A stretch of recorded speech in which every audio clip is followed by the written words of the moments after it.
mempersiapkan latihan puasa itu diikat dengan dua hal, ya kan?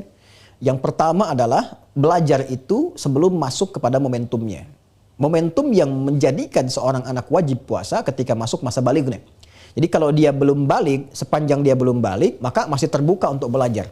Jadi jangan sampai nanti ketika sudah balik, anak itu malah digunakan momentum Ramadan masih untuk belajar. Sebelumnya, sebelum sampai balik. Nah, berapa batasannya sebelum balik ini? Ya, balik kan ukurannya itu bisa berbeda-beda. Ya, untuk perempuan ketika datang haidnya misalnya, ya itu sudah mulai berlaku baliknya. Laki-laki ketika mulai bermimpi tertentu, ya kan? Nah, datang baliknya atau sempurna akal penalarannya, ya kan? Itu datang baliknya. Usianya bisa berbeda-beda. Ada yang 13, ada yang 15 dan seterusnya. Nah, namun poinnya sebelum sampai ke situ, sebelum sampai ke usia balik tadi, sepanjang dia punya kemampuan untuk mulai berpuasa. Ya, berapa biasanya wajarnya? Kita bisa lihat, kadang-kadang ada anak 4 tahun, 5 tahun, 6 tahun, sudah mulai berlatih. Nah, dan berlatih itu jangan didorong untuk penuh dulu. Nah, kadang-kadang ini ada yang miss nih di pertengahan ini. Latihan berlatih puasa itu tidak harus menjadikan anak didorong untuk sempurna sampai maghrib, tidak. Semampu dia dulu. Ya, misal, saya ada anak-anak dan usia-usia belia itu, ya. Dan ketika kita minta untuk berlatih puasa, malah dia minta saya ingin puasa. Ya, dia berlatih dari awal, dari subuh, dia coba tahan, ternyata kuatnya sampai jam 10, jam 11. Alhamdulillah. Dan orang tua wajib support, namanya latihan. Ya, maka katakan kepada anak itu, sanjung anak itu, Masya Allah, gitu kan. Dulu ayah, dulu bunda itu belum bisa seperti ade. Ade, Masya Allah, usia sekian udah bisa sampai jam 11 puasanya. Besok nanti, zuhur ya.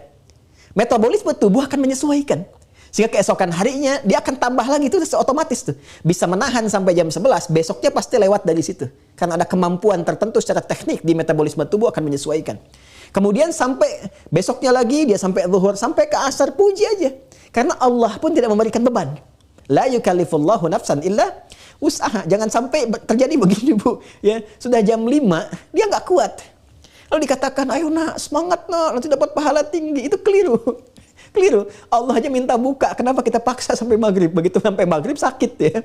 Nah, jadi biarkan semampunya. Nanti dengan kemampuan itu secara bertahap sampailah dia kemudian pada keadaan yang siap untuk penuh. Ini bisa beda-beda. Ada anak yang 6 tahun sudah bisa penuh. Ya, ada anak yang 7 tahun sudah bisa penuh. Maka silahkan dilatih. Apalagi kalau nanti diduga ketika Ramadan ternyata baligh. Maka maksimalkan latihan di bulan Rajab dengan Sya'ban. Ya, Rajab dengan Sya'ban. Ini bukan hanya anak-anak, Bu, tapi hukum yang dikiaskan pada anak-anak. Misal, alhamdulillah ada saudara-saudari kita mu'allaf misalnya, ya, melihat ada kemuliaan pada Islam, memutuskan masuk Islam di bulan Rajab. Bisa berlatih. Silahkan berlatih dulu, persiapan ke Ramadan. Ya, di bulan Sya'ban, silahkan berlatih dulu, berlatih sampai nanti muncul kematangan. Dan indahnya, walaupun masuk Islamnya di bulan Ramadan, ya, itu walaupun kewajibannya mengikat untuk puasa, tapi caranya tidak memaksa. Dibiarkan dulu sampai senyamannya. Ya, bahkan di zaman Nabi itu pernah ada riwayat menyampaikan, silahkan bagi yang kuat, mampu, tunaikan dulu puasanya. Nanti kalau belum kuat, di hari lain bisa diganti. Itu indahnya Islam. Memberikan jalan untuk mendekat pada syariat dengan cara bertahap yang baik. Jadi saya simpulkan, berapa usia yang ideal untuk melatih anak puasa secara sempurna? 1, batas idealnya sebelum sampai balik diukur dengan kemampuan dia menunaikan puasa, tapi dilakukan secara bertahap. Sampai dia mendapatkan kematangan dan kenikmatan, serta kemampuan menunaikan secara penuh. Ukuran setiap anak bisa berbeda usianya. Allah Ta'ala a'lam bishawab.